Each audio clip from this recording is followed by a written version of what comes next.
What the f?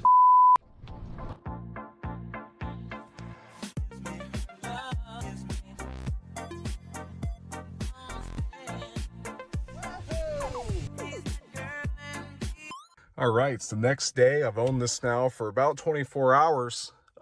So far, no complaints. I'm going to do an oil change today. The last time this had the oil change, as far as I can tell, is the last time it was in for dealer service, which was over a year ago, or about a year ago. It was August of 2020. So it doesn't hurt to do it. I know the guy that I bought it from put like 5,000 miles on it, and I don't know how many were put on it between when he bought it and the guy before him. So just want to take care of that. I've got a OEM oil filter here, going to keep it Toyota parts on this thing. It's been that way its whole life. I'll wait till after the oil change in case they spill any, but gotta get all that WD-40 crap off this thing, make it look normal.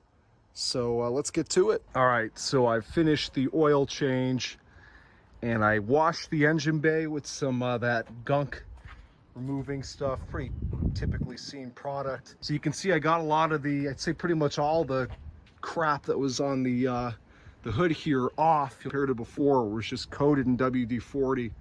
It certainly looks a lot better. And the engine itself, I was able to get that looking a lot better, but of course there's going to be things that, you know, because of the heat of the engine, that oil that was coated on this thing so many times just caked on there, like the valve cover. You know, it should be that nice silver color, but you can see it's just caked on there. I scrubbed it. I mean, I guess I could have got in there with a wire brush or something, but this is a 240,000 mile Toyota, not a Rolls Royce. So I think that looks a lot better. But you can see a lot of things. It was just so caked on there. You can see what the oil did to the finishes of things like this fuse box cover, even some of the hoses. So it's one of those things. It doesn't really bother me. If I do go to resell this, it really shouldn't bother anybody else either. But if it does, I guess we'll cross that bridge when we get there. But it looks a heck of a lot better. When you open the hood, it doesn't just scream at you like it did when I bought it, that, hey, you know, something's different with this engine bay. Why is there orange everywhere? It looks a lot more normal now. So I'm going to start it up here in a minute. Hopefully it doesn't misfire or anything like that. I mean, I had to spray this pretty good. I did my best to stay away from anything electrical, but it's inevitable with that much water splashing around in here. I might have a misfire. You know, I always like to just check the air filter box and make sure no water got in there by some weird coincidence. It's better to take a minute to check. You know, hopefully I can check without having to take apart a bunch of stuff. That's nice and dry. Perfect. Pardon the wind noise from my ice cold AC. I'm taking the 4Runner up today. Kind of a spur of the moment decision. When I was eating lunch, I started looking at what the junkyards have in this weekend, as I typically do. And I noticed that the LKQ all the way up in Palm Beach, West Palm Beach, has an identical color 4Runner. And there's some parts I want in this same color for this 4Runner. The parts that were damaged and whatever fender bender this had, the front support bar, or, you know, where the radiator is, the radiator support, as you know, I'm talking about two different parts there. Also, it has glass headlights, the OEM headlights, and it has a pretty cool little kind of diffuser. God, I'm getting all my words messed up today. The little thing that goes above the rear window. I didn't sleep too well last night. It's like a spoiler almost. So I'm going up all the way to West Palm Beach for those few parts, because again, the fact that they're the same color, and the thing just arrived a few days ago, so I imagine most of, if not all, the parts will still be on it, at least the ones that I need, versus my more close junkyard in Broward County. The ones they had been there for almost 2 months, so they're probably stripped. And it's got a really nice interior. It is a 99, so the interior, whoa, look at this idiot. This is why I need to get a dash cam. What a stupid ass. I don't know if you saw that in the camera. That had nothing to do with me. I've got my eyes on the road. I'm not looking at the camera at all, just holding it. But, jeez. That's driving in South Florida. You know, that's why I never worry about making my cars too perfect, because you'll get hit by some idiot at least once a year. Anyway, because 4Runners of this era rarely end up in the junkyard, and then narrow it down to the color, it's worth making that drive for me. It's a Saturday. It's only going to take me a little over an hour to get up there. Let's hope I can get what I need. All right, so I'm back, well, just about home from the junkyard. The 4Runner, as everybody's been saying, who I've been telling all my buddies, hey, you know, she did the trip, no problem. Hour and change each way. And they're like, yeah, are you surprised? It's a Toyota. Hey, I get it. I've always respected Toyota. They make a great product. There's no question about it. I mean, obviously they've made some not so great models, but these 90s Toyotas are pretty much indestructible, no matter which one you pick. As one's getting pulled by a Chevy on a trailer. But anyway, I wanted to mention a couple things. First of all, it's amazing how many people come up to me about this truck. Every day, at least 2 or 3 people, at the gas station, outside of the grocery store, whatever. There's always somebody asking me about this thing. And everybody says, wow, it's so clean, you know. I know people like these. They're popular. They're certainly not underappreciated, but I just can't believe the amount of attention this thing gets. I just left Wawa, and some kid came running up to me. He's like, oh my God, like, what year is your 4Runner? It's so clean. You know, I see their point. I mean, you don't really see these anymore in this condition. They're usually well used. Certainly the ones at the junkyard, which I forgot to film. The heat was so bad, I just wanted to get the heck out of there.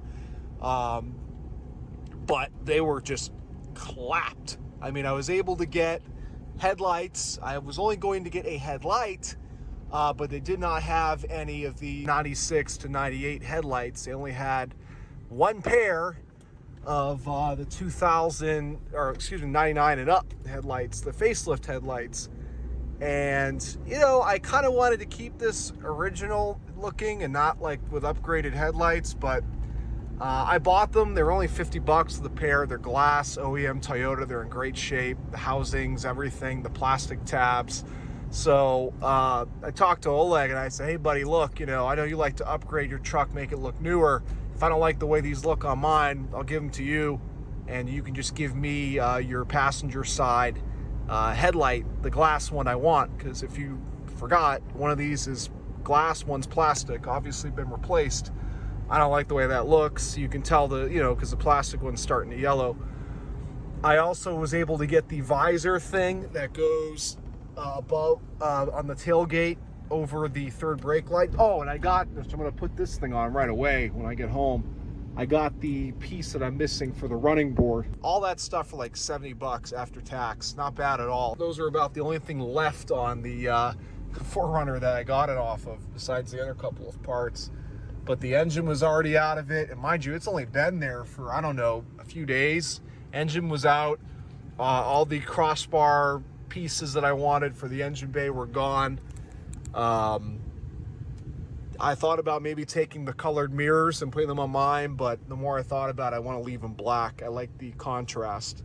Plus the ones they had on it were in terrible shape. So, well, anyway, she officially, now I can say it, made it home. Again, no surprise. It's a wonderful vehicle. It really is. Just barely a week later, unfortunately, I've already crashed the 4Runner. I'm just playing, but this is what you have to do to change the headlights out. You're going to take out the grill, which it's held in by several plastic tabs. They're pretty easy to remove. You just have to push in on each side here of the clip with a screwdriver to take them out. And I got to tighten the screw here. It holds the emblem in, so it won't wobble so much. And then I didn't film it because I have my phone inside charging, but I'll film the reassembly. Basically, there's a bunch of screws and bolts, and because this has clearly been in an accident, which I knew, and it's actually not as bad as I thought. Now that I have it exposed in the front here, I can see pretty much exactly what they did to repair it. The frame is straight as an arrow on both sides. You can tell there's no evidence of it ever being hammered out or pulled out. So that's good to see. That's really what matters to me. And what I tell everybody, especially when I used to be a car dealer down here in South Florida, I would tell everybody that, look, you know, they ask me, has it been in an accident? And sometimes you just don't know, but I would say just assume it has, because drivers are so bad here in South Florida If a vehicle's been here for 20 plus years, it's been in an accident. It's inevitable, maybe more. I'd say almost every car of mine out here that's from South Florida has had some sort of body repair. It's inevitable. Again, half the people here don't even have a driver's license. So anyway, so it doesn't surprise me that this has been in an accident. I would have been more surprised if it hadn't. But what they did, I don't know exactly what they did, but you can tell they had to pull out. See how this is all, and I saw this before, and that's what kind of had me worried, just seeing this being all boogered up. But obviously they had to pull this out. I don't know how far it was impacted, but again, the frame clearly has not been affected. You can see that the condenser, and I could see this even before with the front end together, the condenser's a little bit crooked, and the radiator as well. You could see that even when I looked at the car to buy it, a little bit crooked. So they didn't do the best repair, not the worst one I've seen either. Certainly I would do this repair the way they did it and say good enough, because you really, I mean, can you? The problem is you can't remove all this to replace it. You could, but I mean, it's, you see, it's this thin stamped metal, and to weld all that back on a 20-year-old Toyota, it just doesn't make sense.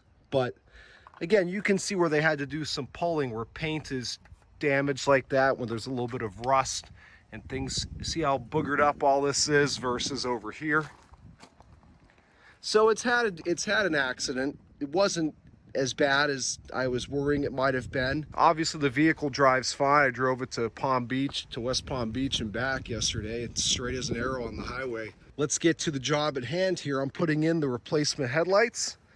Here are the old. We've got one aftermarket plastic. That's the whole reason I'm doing all this. I had no issue with the style of the 96 and 98 headlights here that have all these little lines in them. Some people don't like that. Here's glass. I just wanted them to be the same. I wanted them to be both glass. The plastic one, you can see, has started to yellow. All right, so right now, first step, I'm putting the bulbs in from the headlights I took out. They're actually nice bulbs, Sylvania, with a little bit of a blue color temperature, it seems, or at least that film they put on the bulb. I didn't notice that necessarily at night, but again, there's nothing wrong with these bulbs. I'm not going to replace them. I'll throw them right in here. They go like that. And then this guy goes there. That's nice and secure. And when I pulled these headlights, they were missing these rubber boots that kind of protect this assembly from getting water into it. So I'm going to reuse the ones that I have. Okay, I've only got it kind of mock in there, but I can already tell. Big difference, nice and clear. I'm just hoping it doesn't make it look too new. I'm not trying to pretend this is a 2000 4Runner. I like the early third gens. I got to throw these on here. I'm going to tighten those up off camera. As you can see how out of alignment that is right there. Because again, I have this in loose. I have to get everything lined up with two hands. And then at that point, once I'm done with these two, I can throw the corner lamp back in. It screws into the top here. And then I have another 10 down here. Again, see how it's crooked right now? Because I have to put the ones in on this side to straighten it out. 10 up here, 10 there, those two 10s. Screw this guy into the top. Then this piece right here hooks in there. And another 10 millimeter holds it into the headlight. Repeat the process on the other side. Pop the grill back in and we're done. Very easy. Finished product. The 98, or excuse me, these are the 99 and up headlights. And the old 96 to 98 headlight is here. Now I kind of had to get creative. Whoever did the repair on this corner up here, they actually took, this is, you can see the housing from the aftermarket plastic headlight, the black mounting piece, and they had widened the holes a little bit on this side to allow it to move over, because obviously this isn't in the space it's supposed to be compared to this side. So basically they modified this a little bit to get the headlight where it should be. Well, kind of. You can see there's still some, I got to make some adjustments. You can see I have plenty of adjustment play on the adjustment pieces there. Down here, on both of them, but I'm not really going to be able to tell until tonight, where I need to aim these headlights where they should be. And this piece is just damaged. This fender is pushed in a little bit down here from whatever collision this was in. This is a little pushed in, so that's why it dips here, and it was like that before. But again, tonight what I care about most is the headlights being aimed the correct direction so I can see. They were definitely way out of whack before, with the plastic and the glass one.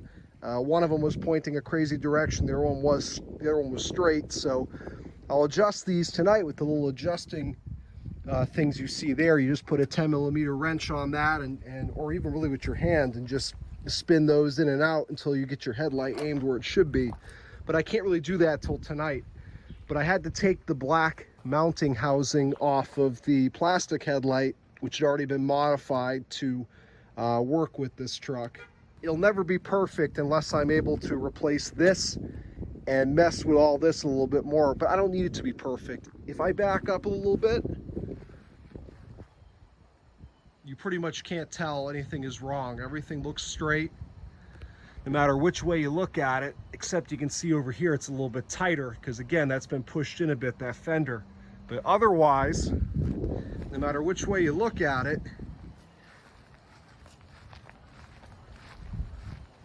it looks perfectly fine. The Toyota emblem, it was loose, just a Phillips screw and some tabs that hold that on. It's nice and tight now. Now, I noticed after installing this side that this is broken right here, this mounting tab, but this grill is on here. Look at this. I'm pulling on this thing. See my veins? This thing's on here tight. So, you know, while it would provide a little support right here, no one's gonna be over here pushing on this, and really nobody should lean on one of these grills even when they're properly secured. It's just 20-year-old plastic. All right, one last thing I'm gonna do is I'm gonna change this out, this end cap that the previous owner put on the 4Runner on the running board, because it was missing the correct one, which I happened to get yesterday. So it's just two 14s and a little clip to hold this on, and we'll get the right one on there. Just a minute later, you can see I've got the correct cap for the running board on. There's a little glue residue there. I don't know why they had some type of adhesive before with probably either this one or whatever was before it, but I'll get that off later with some goo be gone.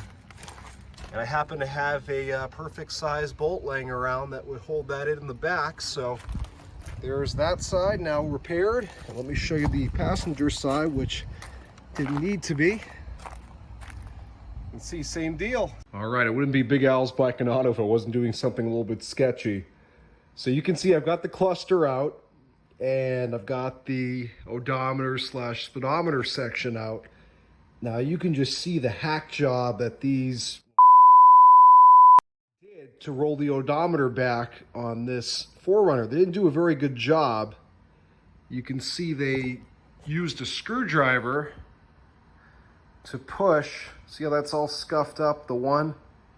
To push the 2 to a 1, roll it back, I should say. You can see where they were, I don't know how they did that to get into the gears here.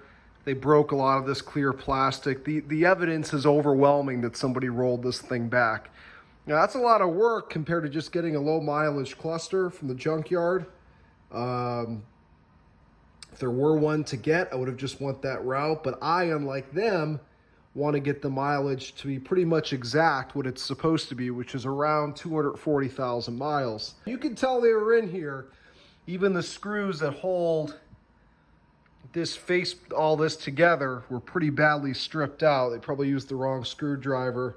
Just all kinds of hackery here. I got to pick this thing apart a little bit more. One of the things you really have to do to roll these back is to separate this electric motor here that drives the gear that rolls the odometer. If you get that off, then you can freely spin all the numbers. The way they hacked all this stuff up kind of tells a story of how they did it, and I'll see if I can do it any better. So now we're in here pretty good. I had no choice. The way this is laid out, I could not just roll this thing over as easy as I had hoped. I'm not sure how they did it. You can see how much they boogered up the first wheel there, first number wheel. Nice big slash to the 2. They even damaged the 1 a little bit. And, you know, that should have been a red flag for the previous owner buying this thing, unless, of course, he was the idiot that did it. Well, I guess we'll never know. So I have put the cluster back together, minus the lens. I'm gonna go put that on now. Everything went in perfectly, so I can't wait to throw it back in the truck. All right, so this may look like it's a pain in the neck to do, but it really isn't that bad to get this cluster out. And I'll kind of show you in reverse, or at least explain it. It's nothing that interesting, and there's probably a tutorial on YouTube for it already. Obviously the last step, so I guess putting it back together, you're gonna plug in all the plugs going into the cluster. You slide it in here. There's 4 screws, Phillips screws, that hold it to the dash. And then you pop back in your trim, this piece around the ignition. And then once all that's back in, this goes back up with 4 10mm bolts. I think that's it. All right, so we're really wrapping it up now. Here she is. I gave her a quick wash. She deserved it. I got the headlights aimed pretty well. I mean, I'm sure on camera it's hard to see that, but they're about the same height. I need to do a couple minor adjustments, but looking out the road, I don't see any weird deviation of the light. So there's those new headlights in. The camera doesn't really show the clarity. There we go. Again, just some water droplets on there. Gonna be washing it, but definitely a big upgrade in visibility. I noticed right away just driving around the block. Let's go inside. You can see this thing was even all waxed up when I got it. I haven't waxed it. Look at all the beading water. Just, you know, or it could be ceramic coat, who knows? So here is the cluster. You can see that I didn't seem to break anything. All the lights work. I drove it around, speedometer works. Everything works. And I've got the mileage correct now, 247,708. And it's actually about 100 miles ahead, because when I was messing around with it when I started, trying to figure out a way to move the mileage up, I was just spinning the 10th digit, so I maybe bumped it up about 100 miles. But again, I'd rather be ahead than behind. We know it's 247,000 miles, but you can see cluster is working well. And the other thing I did today was putting that piece on. So it's really coming together now. And I've also been using the alarm that this came with. I haven't had an issue with it. I've used it several times. The only thing I have left to install, which will be on another video, I think I mentioned it earlier in the video. You can see I've got it all set up like a work truck. Now I have to get all this crap out of here. But this piece right here, this will be the next thing I install. I'm gonna have Oleg aid me on that, because he's very precise, and he'll make sure we put it on there straight, because we have to drill holes. 6 total holes, kind of like a triangle shape, 3 and 3. But that's gonna do it, guys. Thanks for watching, and keep an eye out for the next one.